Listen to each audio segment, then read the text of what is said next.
বাংলাদেশের বিপক্ষে আসন্ন 3 ম্যাচের টি-20 সিরিজের জন্য 16 সদস্যের দল ঘোষণা করেছে পাকিস্তান ক্রিকেট বোর্ড।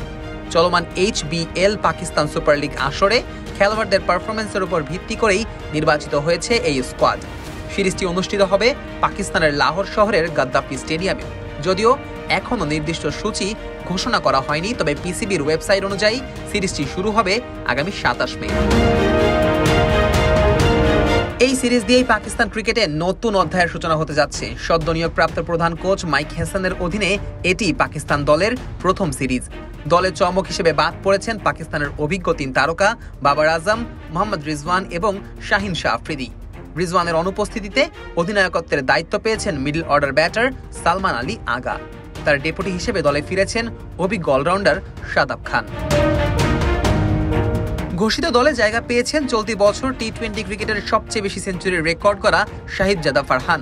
ইনজুরি কাটিয়ে ফিরেছেন প্রতিভাবান ওপেনার সাইম আইয়ুব। পিএসএলে দুর্দান্ত পারফরমেন্স করা ফখর জামান, হারিস রৌফ, নাসিম শাহ এবং মোহাম্মদ ওয়াসিম জুনিয়রও রয়েছেন এই স্কোয়াডে। নতুন মুখ হিসেবে জায়গা পেয়েছেন তরুণ হাসান নেওয়াজ ও মোহাম্মদ ইরফান খান। এখন যে কোনো ব্র্যান্ডের পুরাতন এসি বদলে নতুন ওয়ালটন এসিতে উপভোগ করুন 25% ছাড়। সিরিজটি নিয়ে আগে থেকেই কিছুটা অনিশ্চয়তা ছিল। ভারত পাকিস্তান সীমান্তে সাম্প্রতিক উত্তেজনার কারণে শুরুতে 5 ম্যাচের সিরিজ হিসেবে পরিকল্পনা করা হলেও পরে তা সীমিত করে 3 ম্যাচে নামিয়ে আনা হয়। এই সিদ্ধান্ত চূড়ান্ত হয় দুবাইয়ে অনুষ্ঠিত এক বৈঠকে, যেখানে উপস্থিত ছিলেন পিসিবির চেয়ারম্যান মহসিন নাকভি, বিসিবির সভাপতি ফারুক আহমেদ এবং বিসিবির পরিচালক নাজমুল আবেদিন ফাহিম। পাকিস্তানের ঘোষিত স্কোয়াডে অভিজ্ঞ ও তরুণদের মিশেল লক্ষ্য করা গেছে। পিএসএলে দুর্দান্ত ফর্মে থাকা খেলোয়াড়দের প্রাধান্য দিয়ে গঠিত হয়েছে দলটি।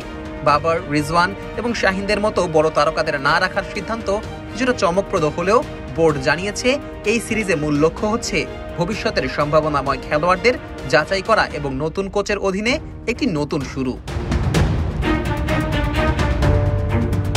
অন্যদিকে বাংলাদেশও এরই মধ্যে দল ঘোষণা করেছে। সংযুক্ত আরব আমিরাতের বিপক্ষে সিরিজে অংশ নেওয়া খেলোয়াড়রাই পাকিস্তান সফরের স্কোয়াডে থাকবেন। সিরিজের সূচি নিয়ে এখনও কিছুটা অনিশ্চয়তা থাকলেও দুই বোর্ডের আলোচনার মাধ্যমে বিষয়টি চূড়ান্ত পর্যায়ে রয়েছে। সবকিছু ঠিকঠাক থাকলে আগামী 27 মে শুরু হবে বাংলাদেশ পাকিস্তান মধ্যকার প্রতীক্ষিত টি-20 সিরিজ, যা হতে যাচ্ছে দুই দলের জন্যই একটি গুরুত্বপূর্ণ আগামী বছরের টি-20 বিশ্বকাপের প্রস্তুতি এবং শক্তির মাপকাঠি। Nazmus Sakib, on field.